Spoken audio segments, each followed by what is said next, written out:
आदाब, मैं Mohammed Amjad Ali. Prime time में आपका खैर मकदम है। तेलंगाना में land regularization scheme, layout regularization scheme, ये जो स्कीम है जिसकी वजह से लोगों की नींदें उड़ी हुई हैं। तेलंगाना के वज़ीर बलदी नज़्म व नस्ख जनाब के.टी. रामाराव साहब ने कहा है कि ये जो एलआरएस स्कीम है ये आवाम की बेहतरी में है। हम किसी को परेशान नहीं करना चाहते, किसी पर ज़्यादा माली बोझ डालना नहीं चाहते। हकीकत तो ये है कि हम इस स्कीम के तहत लोगों को जो उनके प्रॉपर्टीज़ मुअल्लक़ हैं उनको मालिकाना हुकूक दिलाने की ये कोशिश है। उन्होंने ये भी कहा है कि सारे जायदादों को धरनी पोर्टल पर रजिस्ट्रेशन कराना होगा और ये रजिस्ट्रेशन बिल्कुल फ्री है। 15 दिन के अंदर रजिस्ट्रेशन करा देना होगा और किसी मिडलमैन के पास जाने की ज़रूरत नहीं है, उनके चक्कर में पड़ने की ज़रूरत नहीं है, क्योंकि ये बिल्कुल शफ़ाफ़ प्रोसेस है। मुस्तक़बिल में तेलंगाना में तमाम जायदादों की ख़रीद व फ़रोख्त धरनी पोर्टल के रजिस्ट्रेशन पर मुनहसर है। अगर किसी ने धरनी पोर्टल पर रजिस्ट्रेशन नहीं करवाया तो उनको सारी सहूलतें नहीं दी जाएगी और प्रॉपर्टी के ट्रांसफ़र और एक्सचेंज भी नहीं होंगे। इन सारी बातों को लेकर आवाम में जो तशवीश पाई जाती है, उस तशवीश को दूर करने की हम एक कोशिश कर रहे हैं और हम आज आपसे मुलाकात करवा रहे हैं ट्रस्टी व सेक्रेटरी मोहसिन इंसानियत फाउंडेशन जनाब सैयद बंदगी बादशाह कादरी साहब। कादरी साहब, आपका बीबीएन अस्सलाम चैनल वालेकुम। पर खैर मकदम है। जी वालेकुम अस्सलाम। कादरी साहब, सबसे पहले आवाम की सहूलत के लिए, आसानी के लिए मोटे तौर पर यह बताइए कि ये एलआरएस स्कीम है क्या? देखिए, अभी पहले एलआरएस तो लैंड रेगुलराइजेशन स्कीम है, मगर आप बोले कि बलदियाई उमूर के वजीर के.टी. रामाराव मुअल्लक़ प्रॉपर्टी बोले, तो हम्म। मुअल्लक़ प्रॉपर्टी किसको बोल रहे हैं? मेरे को पहले वो क्लासिफिकेशन जी, चाहिए। उनका ये कहना है कि वो जो अनअप्रूव्ड लेआउट्स पर प्रॉपर्टी है या फिर इलीगल लेआउट्स पर प्रॉपर्टी है, ऐसे प्रॉपर्टीज को आइंदा से ऑनर नहीं किया जाएगा, खरीदो फरोख्त नहीं की जा सकेगी। मैं एक मिसाल दूँ आपको। अभी जी। जो लोग खरीदो फरोख्त करे हैं हम्म। हम्म। माजी में, हम्म। वो ग्राम पंचायत जो भी एनफोर्स्ड लेआउट जो कवानीन थे, मसलन के सबब में जो प्रॉपर्टीज़ है अज़ला के, जो ग्राम पंचायत के तहत है और म्युनिसिपल एडमिनिस्ट्रेशन के तहत है, not with greater Hyderabad, hmm. Municipality जहाँ पर ठीक। हैं और जहाँ ग्राम पंचायत है, उनके हम्म। अप्रूव्ड लेआउट में खरीदे। हम्म। अब आप keeping aside the Muslim person law and Hindu law, marriage law बाजू रखते हुए, रजिस्ट्रेशन ऑफ मैरिज में जो रजिस्ट्रार कने मैरिज वो कराते हैं। हम्म। अब ये जो है एक्ट चेंज हो रखा है, there is lot of changes is going on, digitalization हो रहा, वो हो रहा। हम्म। तो अब वो सब रजिस्ट्रार जो रजिस्टर ऑफ मैरिज में जब मैरिज किया, वो इनवैलिड है बोल के बोल सकते क्या? मैं पूछ रहा हूँ। जी नहीं।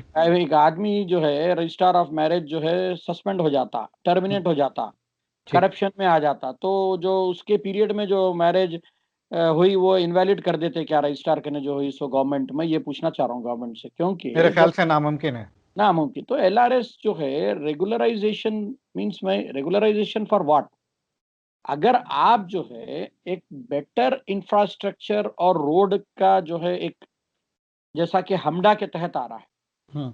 अर्लियर अगर आपका ग्राम पंचायत के लिमिट में था, now it is come into the jurisdiction and purview of Hyderabad metro development authority. Hmm. देखिए, इसके अंदर जीएचएमसी एक है, हमडा एक है, मेट्रो डेवलपमेंट अथॉरिटी, हम्म। और म्यूनसिपैलिटी है डिस्ट्रिक्ट, जहां हम्म। पर म्यूनसिपैलिटीज है, जी। और आपके जो है ग्राम पंचायत है। ये सारे जो है जब एनफोर्स्ड है और एनफोर्स थे वक्त ही रजिस्ट्रेशन हुए, हम्म। तो अब बात ये होती कि बेटर इंफ्रास्ट्रक्चर देने के लिए दे वांट, भाई 30 फीट रोड होना चाहिए, हम्म। 20 फीट नहीं, 40 फीट मेन रोड होना चाहिए। तो आप रोड वाइडनिंग लैंड ओनर्स से रिक्वेस्ट करके कंपनसेशन दे के आप लैंड लेके जो है उसकी एज पर दी प्रेजेंट जो भी नॉर्म्स है हमडा के और जीएचएमसी के, उसके तहत आप रेगुलराइज कर सकते हैं। हम्म। मगर एक आदमी जो खरीदा हुआ है, परचेजर इन गुड फेथ, हम्म। एक आदमी बाहर कई साल अपनी जिंदगी के गुजार के सरमाया ला के कोई एक जमीन खरीद लेता है, फिर उसको आप जो है मोहल्लक है रेगुलराइज कराओ बोलना, मैं नहीं समझ रहा हूँ क्या किस किस्म का वो है। तो इसके अंदर जो है, और इसमें देखिए जो पनिशमेंट भी जो दी गई है कि अगर कोई इसमें एलआरएस में अपने प्लॉट को वो नहीं कर लेता है तो उनको जो पनिशमेंट है वाटर सप्लाई रोक दी जाएंगी। ठीक है। आपका तो कमिटमेंट है घर घर को पानी, भगीरथा मिशन है, काकतिया है, सारे चीजें हैं, मगर आप इस पनिशमेंट में ये चीज लिख रहे हैं कि घर घर को पानी। अच्छा ठीक है, एलआरएस अप्लाई, एलआरएस फॉर ये प्लॉट्स के लिए, ठीक है। प्लॉट्स के लिए है, प्लॉट्स के लिए है। तो देखिए अगर कोई चीज जो है इंगेजमेंट पे क्वेश्चन होना है, अगर रस्म हो गया है, रस्म के ऊपर कोई बात है, एंगेजमेंट प्लॉट्स के एग्रीमेंट है, उसी पे कोई अगर बात है, तो क्या मैरिज होने के बाद किस पे सवाल होगा? एंगेजमेंट का तो पार्ट खत्म हो गया ना, मैरिज एक्ट मैरिज के ऊपर होगा, let's go to the marriage act. तो यहाँ जब घर बन गया है तो उस पे एलआरएस अप्लाई कैसा होता? Best of my knowledge, may be government has to clarify, that is a doubt. ठीक है। First of all we appreciate the sincere concern of honorable minister for the growth and development of municipal administration, better infrastructure. He want to bring all digitalization.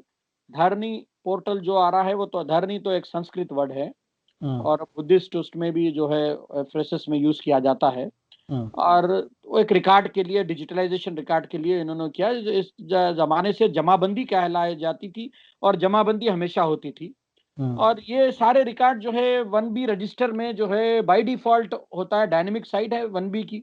जो आदमी जब खरीदता है बेचता है तो एग्रीकल्चर लैंड का 1B रजिस्टर में पानी में एंट्री हो जाती है उसकी, और उसी हिसाब से ओआरसी इशू होता है नेचर ऑफ लैंड के हिसाब से।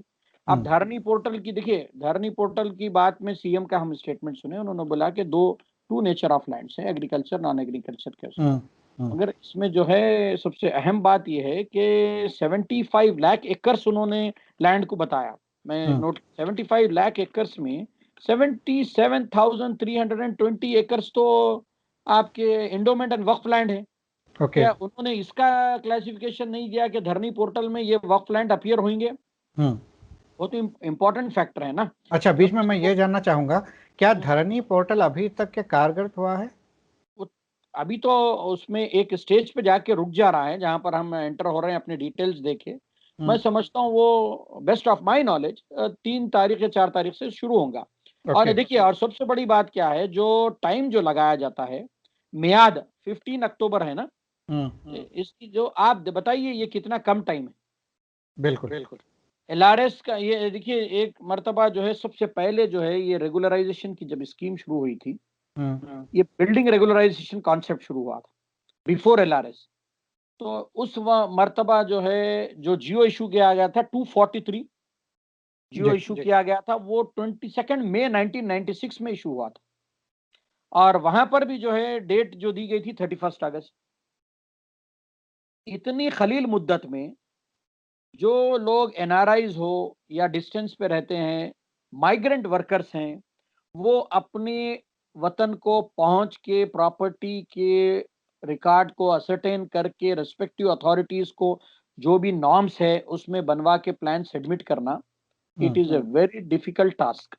मुझे ये समझ में नहीं आ रहा कि ये टाइम लिमिट जो इतनी कम दी जा रही, it has to be a natural open process, it should be a continuous process with the dynamic website.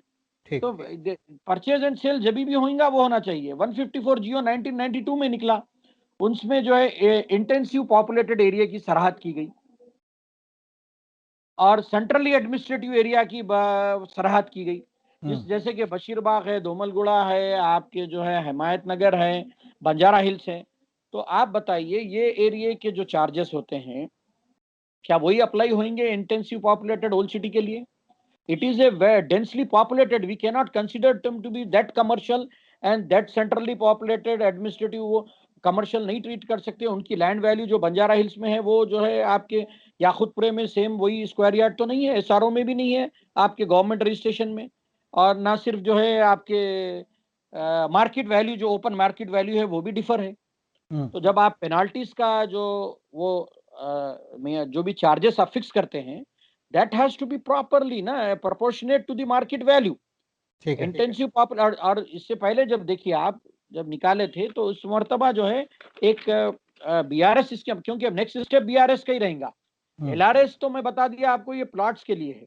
जो ठीक है। प्लॉट्स का जो मामला है, एंगेजमेंट और एग्रीमेंट, और जब घर बन गया तो घर बनने के बाद तो जो है there is no question of LRS, because अब वहां पर तो जो है फिजिकल स्ट्रक्चर है, घर है। तो ये तो प्लॉट्स रेगुलराइजेशन की स्कीम है। अब प्लॉट्स रेगुलराइजेशन भी क्या है कि आप बोल रहे हैं कि ग्राम पंचायत का अप्रूवल है, now you come to take हमडा, द वेरिएशन ऑफ इज। भाई मैं बोल रहा हूँ कि आप 95 सॉफ्टवेयर में गवर्नमेंट के जितने जियोज इशू करे, तो क्या वो पूरे जियोज आप जो है लेटेस्ट सॉफ्टवेयर में नहीं इशू है बोल के क्या इनवैलिड हो जाएंगे? नहीं हो सकता ना। तो जब जो लॉ फोर्स था उसमें आदमी जो है बायर्स परचेस किया, खरीदा। अब जो है कोई भी रेस्पेक्टिव अथॉरिटी का अप्रूवल नहीं है, सेल्फ स्टाइल लेआउट है, तो that has to be definitely regularize. ये उसको मैं उसी पर आने वाला था। अब ये जो जी ओल्ड सिटी के अतराफ में जो ज़मीन हाल ही में बिकी है, ये जी ज़्यादातर इलीगल प्लॉटिंग है और नोटराइज्ड ओनरशिप है। जी देखिए, नोटराइज जो है, मैं फर्स्ट ऑफ ऑल जो है नोटरी होती क्यों है? हम्म, नोटरी की भी एक एक अपना जो है अटेस्टेशन का एक रिकग्निशन है। आप उसको नोटरी को जो है रीवैलिडेशन ऑफ डॉक्यूमेंट का जो है एक ओपन जुमरा था, हम्म, आप उसको ओपन करना चाहिए। अभी आप देखिए धरनी पोर्टल हो या LRS हो, वो लोग मैंडेटरी उसमें क्या है भाई, आधार कार्ड और रजिस्ट्रेशन डॉक्यूमेंट। अब हम्म, आप बताइए, ओल्ड सिटी में 70% प्रॉपर्टीज ऐसे हैं जो प्रिंसिपल ओनर डेफिनेटली रजिस्ट्रेशन के जरिए सेल किया हुआ है, परचेज किया हुआ है, हम्म, मगर उसके बाद जो सेकेंडरी सेल्स हुए हैं, हम्म, because of the below poverty line and financial problem, the people has not come forward to pay the registration charges, they ठीक है। have taken on the notary। तो हम्म, अब उन डॉक्यूमेंट्स को, और सबसे बड़ी बात जो है, एक तो बिल्कुल जो है सुप्रीम कोर्ट की भी रूलिंग है, एक्सेप्टेड प्रिंसिपल है एज पर मोहम्मदन लॉ, हम्म, कि oral Hiba and post confirmation of oral Hiba can be done without registration. तो ओके। उस डॉक्यूमेंट्स की सराहत होना चाहिए LRS के उसमें, कि भाई हम्म, हिबा का जो डॉक्यूमेंट है, that is as per the Mohammedan law, it is acceptable, and supreme court की रूलिंग है, GHMC में एक्सेप्ट किया जाता है परमिशन के लिए। तो हम्म, LRS के पोर्टल पे जब दाखिल किया जाता है, तो ओरल हिबा का जो डॉक्यूमेंट्स है, this is very much provision in the Mohammedan law. ठीक है। दो गवाहों के उसमें, अगर कोई जो है उस मिल्कियत का मालिक दो गवाहों को रख के किसी भी आदमी को हिबा कर देता है, वो पोजीशन ले लेता है हम्म, और उसको दो विटनेसेस साइन करते हैं, that is enough the document. Hmm, अब बताइए, ऐसे डॉक्यूमेंट्स वाले LRS में कैसे सबमिट करेंगे? हम्म, क्या वो माजी के तीन तीन चार ओनर्स, पहले के जो माजी जो ओनर हैं, उनका डॉक्यूमेंट लेके जाकर वो रजिस्ट्रेशन का सबमिट करेंगे तो उनके नाम पे रेगुलराइजेशन होगा? There hmm, is a question है that this ambiguity has to clear. Okay. First of all, you please open a window for the clerical errors and rectification and ratifying the document. Hmm, Then after that, you come up with the LRS scheme hmm, where the self-styled layouts are there. Those okay. who has already purchased, मैं जा रहा हूं कि जो जो कानून में enforce जो कानून था उसमें जो परचेस किए हुए हैं, वो ग्राम पंचायत हो या डिस्ट्रिक्ट का लेआउट हो या आपके म्युनिसिपल एडमिनिस्ट्रेशन और हमडा के पुराने कवानीन का हो, उसको तो आप अगर पेनाल्टी लगा रहे हैं तो अब जस्टिफिकेशन तो नहीं दिख रहा। आप एक तरफ आप देखिए, Geo 59 में आप थर्ड पार्टी ऑक्यूपेंसी हाबिस को फ्री में Geo 58 के तहत आप जमीन उसको जो है रेगुलराइज कर दिए, हम्म, जो आदमी परचेज ही नहीं किया।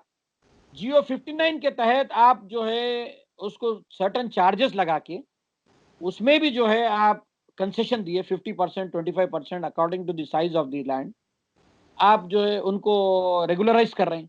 ये तो भाई परचेज खरीदा हुआ आदमी है, आदमी पैसे दे के खरीदा है by virtue of registered sale deed.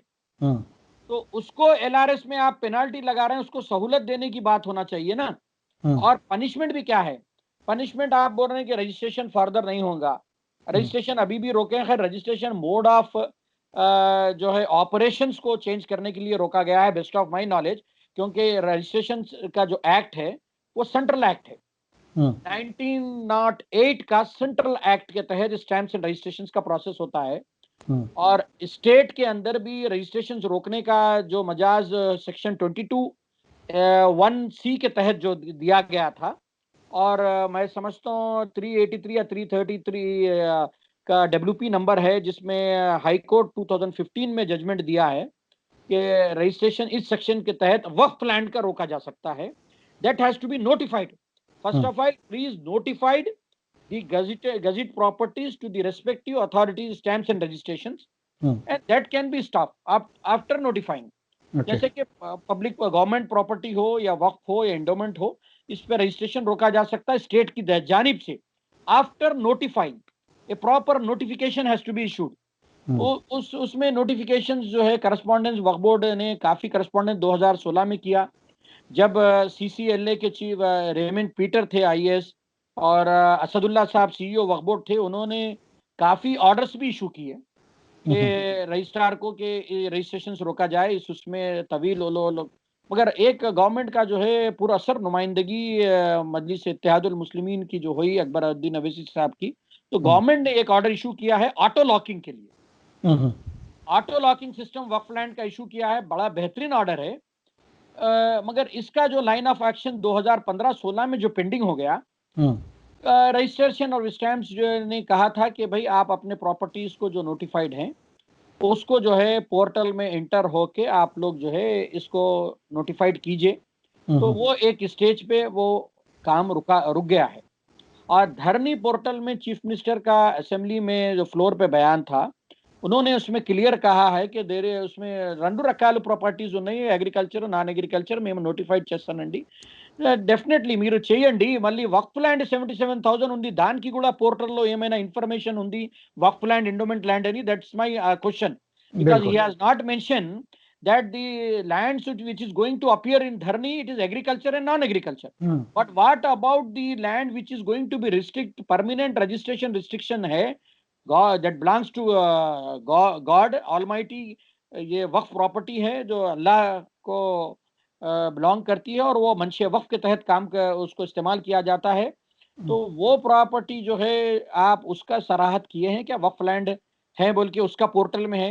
अब ये जो धरनी पोर्टल ऑन होगा तो उसमें मैं समझता, हम तो उम्मीद रखते हैं कि वो किए होंगे. अगर करना तो जरूरी है, मगर फ्लोर पे जो बयान किया था उसमें एग्रीकल्चर नॉन एग्रीकल्चर. कादरी साहब, मैं ये जानना चाहूँगा, अगर वो क्लासिफिकेशन करते होते तो फिर असेंबली में बयान भी देते. दो कैटेगरीज की प्रॉपर्टी है, एक एग्रीकल्चरल और एक नॉन एग्रीकल्चरल, ऐसा वो नहीं कहते? देखिए, प्रॉपर्टीज का अगर देखा जाए तो इतने आपके नेचर ऑफ प्रॉपर्टीज है, जैसे कि वन चराई पट्टा जो है, जो उसको गांव चराने के लिए रखा जाता था, गांव चराऊ पट्टा, वो जो है गांव की लैंड मुअय्यन की जाती थी, उसमें पट्टा इशू नहीं होता था, वो सेल नहीं होती थी. इनाम लैंड्स है, वक्फ लैंड्स है, nature of land, assign lands है, एक्स सर्विसमैन को दिए जाते हैं, लैंडलेस पीपल को दिए जाते हैं, भूदान लैंड्स है. सारे चीजों की बड़ी अहम है जो हमेशा जो है आप जिसके जैसा कहे कि मोल्लक प्रॉपर्टी इसी को कहते हैं जो अगर कोई इनाम में खरीद लिया, वक्फ में खरीद लिया, या जो है आपके असाइन लैंड में खरीद लिया, लवानी पट्टा में खरीद लिया, वो मोल्लक नेचर में आते हैं. अगर नेचर ऑफ लैंड जो है प्रॉपर है, जिसकी जो है ओरिजिन पट्टा लैंड है और क्लियर टाइटल है, उसमें कोई खरीदता है, फिर उसको मजीद रेगुलराइजेशन पेनाल्टी देना है, just for the want of getting the upgradation. You have already comes in the municipal limit, please pay for that. You have already comes under the Hamda limit, please pay for that. No, sorry, you please apply the rule where you need a widening of road as per the Hamda guidelines. You please apply the master plan and pay the suitable compensation to the purchaser, because अच्छा ठीक है, आप layout approve करने वाली जो authority थी उस जमाने में, ग्राम पंचायत की जो भी रोड्स के ऊपर या म्युनिसिपल अथॉरिटी हो या जो भी हो, what is the corresponding responsibility? जो अथॉरिटी अप्रूव करी थी उनको पेनल्टी लगाइए, उनकी सैलरी से विड्रॉ. ठीक है, उन्होंने चले गए तो सक्सेस गवर्नमेंट ही है ना, गवर्नमेंट हैज अप्रूव ना, that is your approval, that is your layout. तो आप जो है उसका करस्पॉन्डिंग रिस्पॉन्सिबिलिटी का रोल क्या है?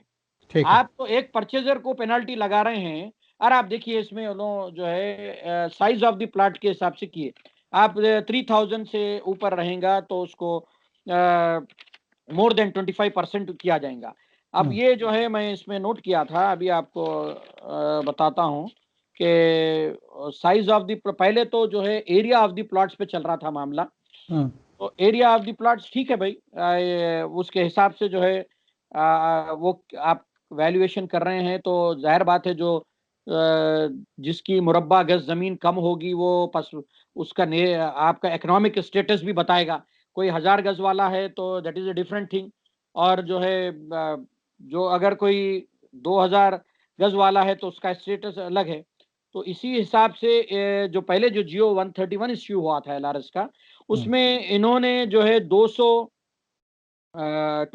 पर स्क्वायर यार्ड पर स्क्वायर मीटर लगाया, और आपके फिर उसके बाद 400 स्क्वायर मीटर, 600 पर स्क्वायर मीटर, 750 पर square metre, that is size of the land पे।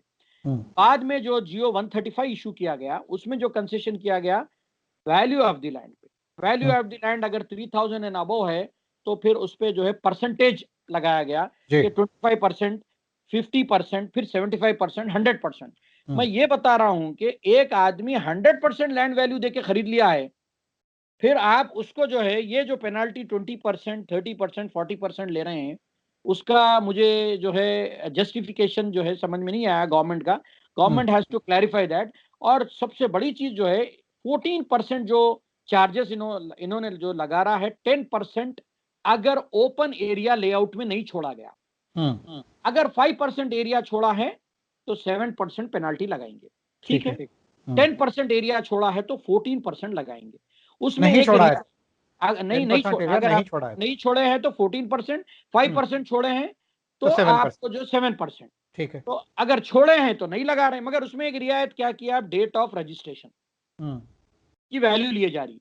डेट ऑफ रजिस्ट्रेशन से ठीक है भाई, एक owner A has purchased in the year 1983, ठीक है, और आपके प्लॉट बी वाले कहने से C has purchased in the year 2013।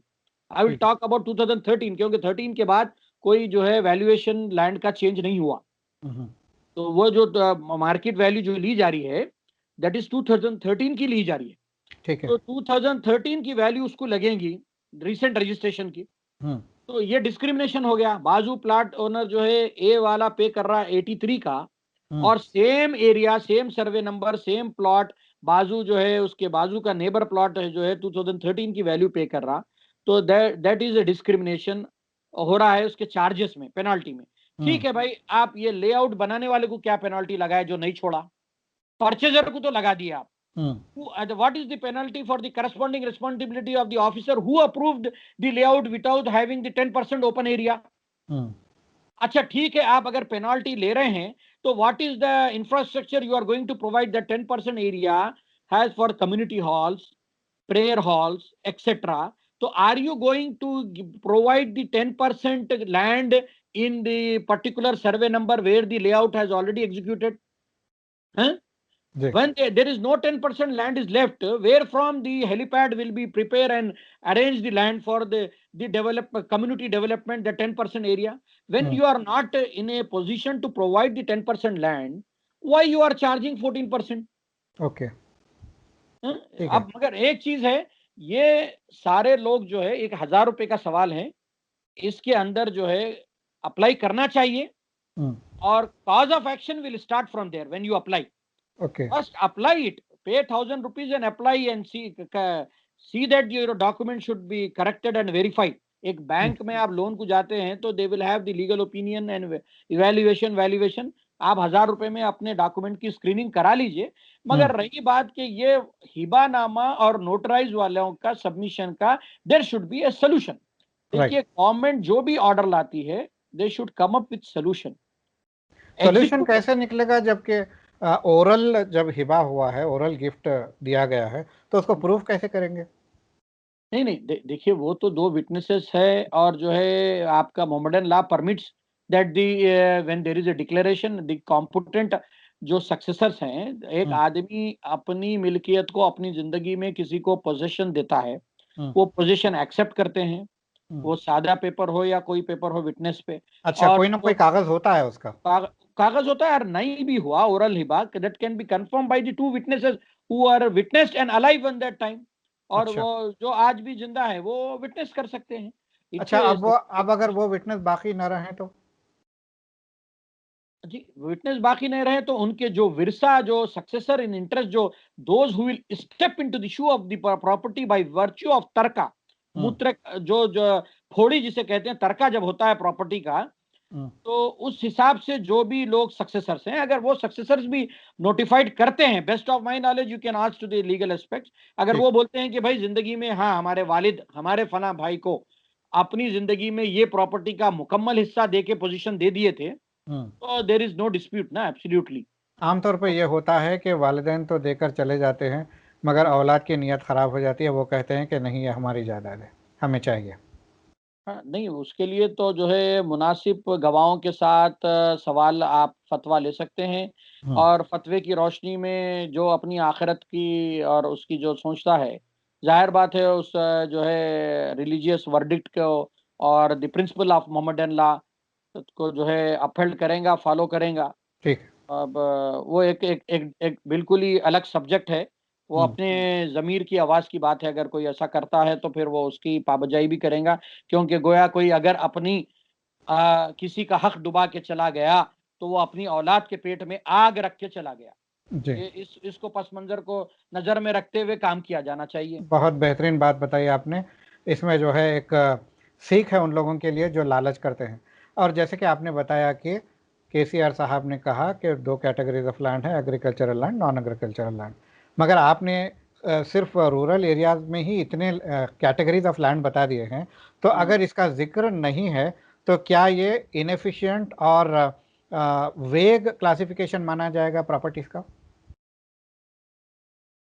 नहीं देखिए, वेग तो गवर्नमेंट के ने जितने भी मैटर आज मेजॉरिटी ऑफ मैटर जो सब जुडिसाइज है, हम्म। वो असाइन लैंड और वक्फ लैंड के ही है।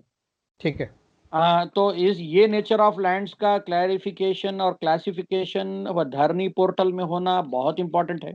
हम्म। और जहाँ जो जिस किस्म के जो नेचर ऑफ लैंड है, जहाँ पर विलेज ग्रामम लैंड होते हैं जिसके ऊपर कोई ट्रांजैक्शन नहीं किया जाता है, ग्रामम लैंड उसी तरीके से रखी जाती है।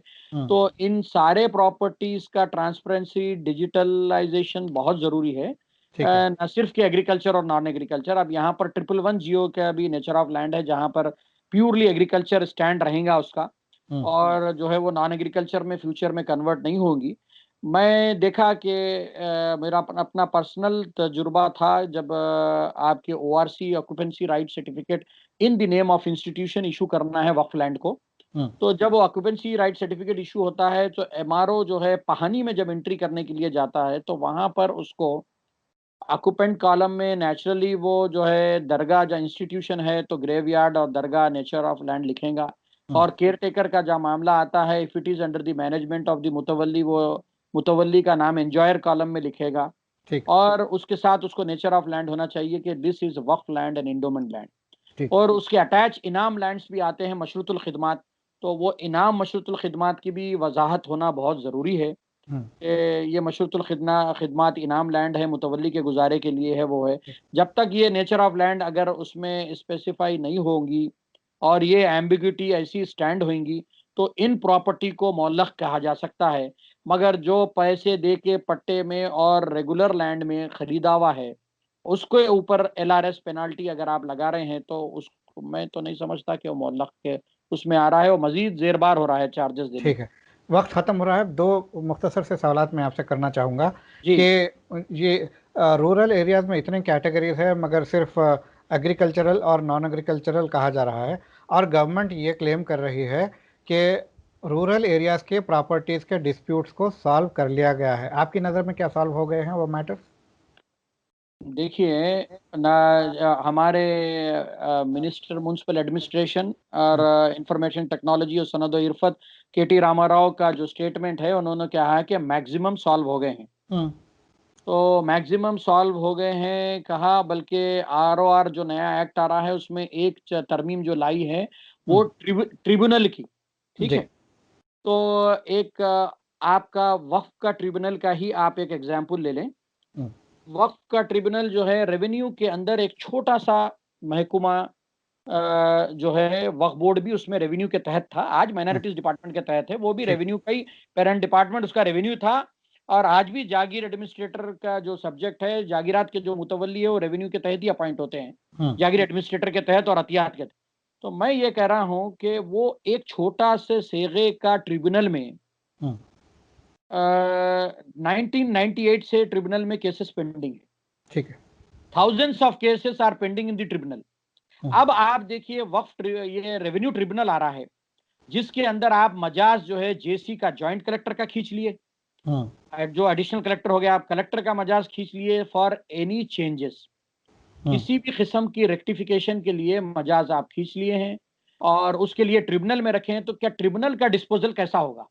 ठीक। ट्रिब्यूनल जो है फिर वो एक सिविल कोर्ट और हाई कोर्ट की नौयत, एक कोर्ट का जो स्टैंड प्रोसीजर है, तो केसेस पे जो डेट दी जाएंगी। अब आप जो समझाइए कि एक आरडीओ कने पेशी होती है, आप किसी ग्राउंड्स पे जो है विक्टिम को जो है जजमेंट नहीं मिलता है तो उन्हें फ्रेश ग्राउंड्स लेके फिर अपील करता है, और आपके कलेक्टर प्रजा दरबार लगाते हैं, प्रजा दरबार में इमीडिएट सोल्यूशन होता है, केस पुटअप होता है, उन्होंने जो है उसको इमीडिएट फास्ट तत्काल बेसिस पे जजमेंट दिया जाता। आदमी की उसकी केस की नौयत और जरूरत और किस किस्म की जो है वो है। आप देखिए, आप एक ही डिस्ट्रिक्ट कलेक्टर का देखें ना, आप एक पेंशन का जो इशू था, एक सीनियर सिटीजन बैठी हुई थी वहां, जो है कलेक्टर सीढ़ियों पे बैठ के वहीं उन्होंने जो है फैसला दिए, बुलाए और अथॉरिटीज को जो है उसके पेंशन क्यों ड्यू थी। तो इस किस्म का जो जुडिशियल पावर है, एग्जीक्यूटिव मजिस्ट्रेट पावर है, कलेक्टर को, आरडीओ को, डीआरओ को, वो खींच लेके अगर आप ट्रिब्यूनल फॉर्म कर रहे हैं, तो अब आदमी को उसका जस्टिस में, justice delay is justice deny ना, ठीक। तो इसमें कितना टाइम लगेगा आई डोंट नो।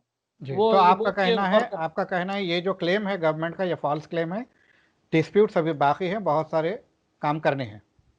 कर रहे हैं। जी। ट्रिब्यूनल अब ट्रिब्यूनल क्यों फॉर्म कर रहे हैं आप? जी, अब मैं दूसरा आखिरी सवाल करूंगा कि जी ये जो आउटस्कर्ट्स में, खासतौर पे ओल्ड सिटी के आउटस्कर्ट्स में जो जायदादें लेकर बैठे हैं, जो नोटरी पर जो है प्रॉपर्टी खरीदे हैं, प्लॉट खरीदे हैं, उस पर घर तामीर कर लिए हैं, बरसों से रह रहे हैं, और ये सुनने में आ रहा है उनको रजिस्टर कराने की का प्रोविज़न नहीं है, तो ऐसे लोगों के लिए क्या सोल्यूशन है आपकी नज़र में?